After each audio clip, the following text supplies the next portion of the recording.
ନମସ୍କାର। ପରିବାର ହେଉଛି ଜୀବନର ସବୁଠୁ ସୁନ୍ଦର ଆଶ୍ରୟସ୍ଥଳ। ଆନ୍ତର୍ଜାତୀୟ ପରିବାର ଦିବସରେ ମୋ ତରଫରୁ ସମସ୍ତଙ୍କୁ ଶୁଭେଚ୍ଛା ଓ ଶୁଭକାମନା। ସୁସ୍ଥ ପରିବାର, ସୁଖୀ ପରିବାର, ସୁଖରେ ଥାନ୍ତୁ ସର୍ବେ।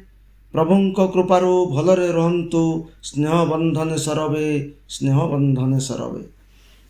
ଘରର ଦେବତା ସ୍ୱୟଂ ପିତାମାତା, ସ୍ୱର୍ଗଠାରୁ ସେ ଯେ ବଡ଼। ତାଙ୍କ ଆଶୀର୍ବାଦ ଆମ ପାଖେ ଥିଲେ କେବେ ଆସିବନି ଝଡ଼, କେବେ ଆସିବନି ଝଡ଼। ଛୋଟ ପରିବାର ସୁଖୀ ପରିବାର, ବଡ଼ ପରିବାର ଦୁଃଖୀ। ଅର୍ଥର ଅଭାବ ରହିବନି କେବେ, ଘରେ ରହିଥିବ ଶାନ୍ତି, ଘରେ ରହିଥିବ ଶାନ୍ତି। ଆନ୍ତର୍ଜାତୀୟ ପରିବାର ଦିବସେ କରୁଅଛି ନିବେଦନ, ଜନସଂଖ୍ୟା ବୃଦ୍ଧି କଲେ ନିୟନ୍ତ୍ରଣ। ସୁଖରେ କାଟିବା ଦିନ, ସୁଖରେ କାଟିବା ଦିନ। ଧନ୍ୟବାଦ।